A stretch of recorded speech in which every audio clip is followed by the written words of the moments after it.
Hola, buenos días a cada uno.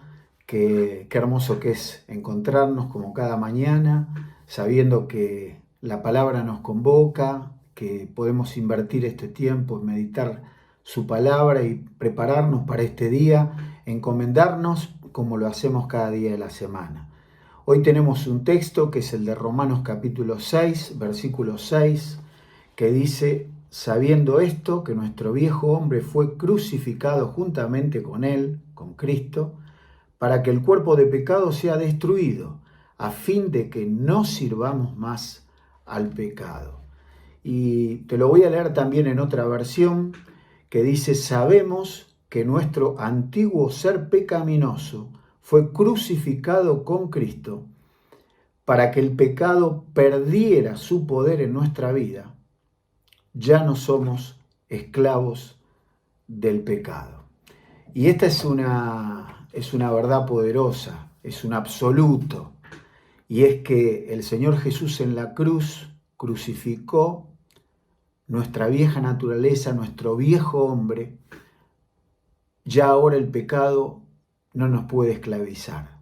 Sin embargo, uno ve en los capítulos 6, capítulo 7 y capítulo 8, cómo el apóstol Pablo aborda este tema del pecado en la vida del creyente, como algo muy importante y algo que tenemos que tener en claro para saber cómo enfrentar esta situación. Y lo hace de tal manera que cuenta su propia experiencia.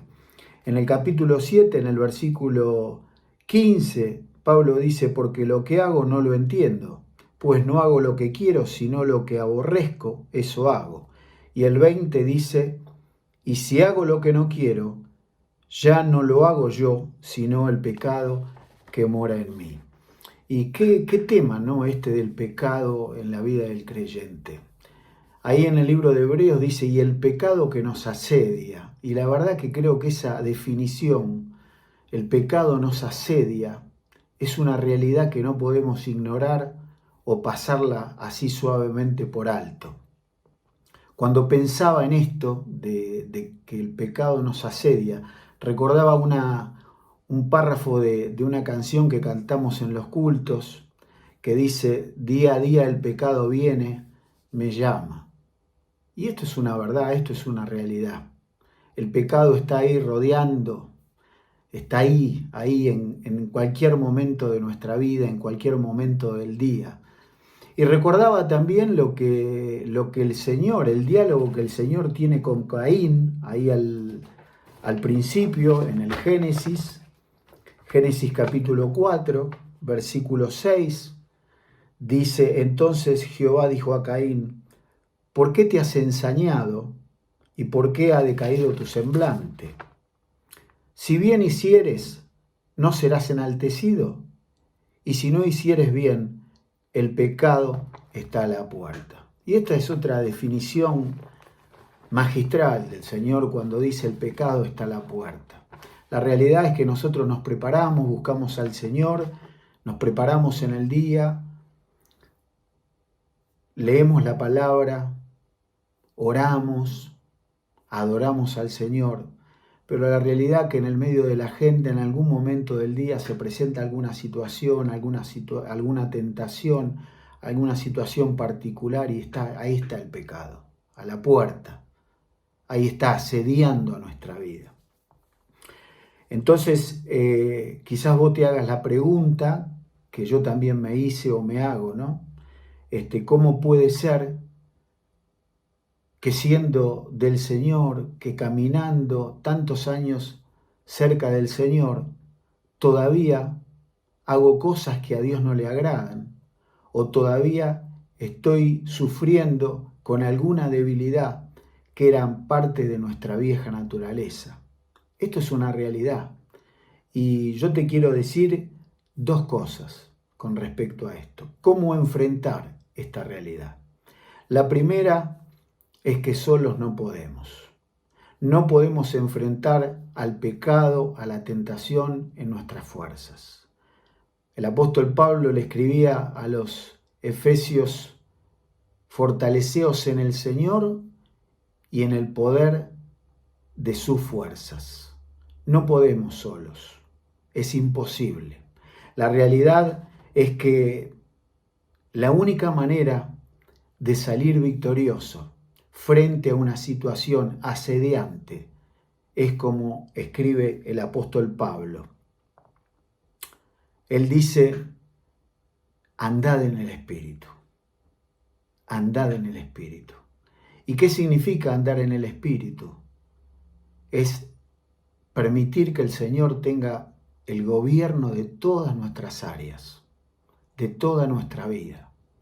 Buscarle al Señor, tenerle presente en cada momento, tener tiempos de comunión, de adoración, de oración, estar atentos, estar alertas, porque el enemigo está, como dice su palabra, el Señor dice que está como león rugiente, buscando a quien devorar.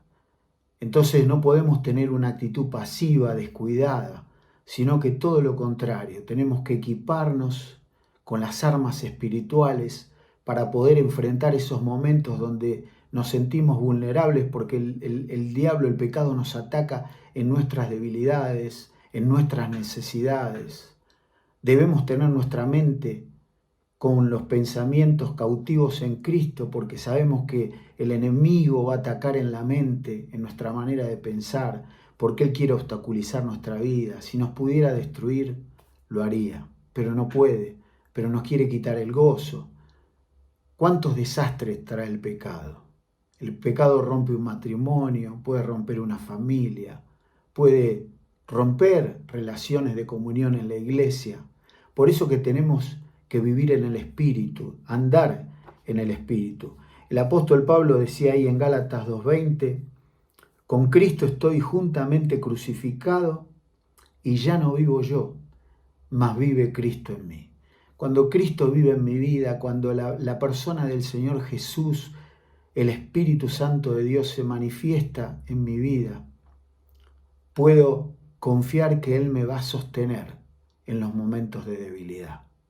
No puedo salir a la vida pensando que yo puedo enfrentar una situación pecaminosa, una situación donde el enemigo va a buscar la oportunidad de que caiga, de quizás hacernos tropezar, detenernos en la vida. Y hay un texto más que está en Romanos capítulo 8, dentro de todos estos textos que te comentaba, que dice, porque ocuparse de la carne es muerte, pero ocuparse del Espíritu es vida y es paz. Y creo que ahí está la clave.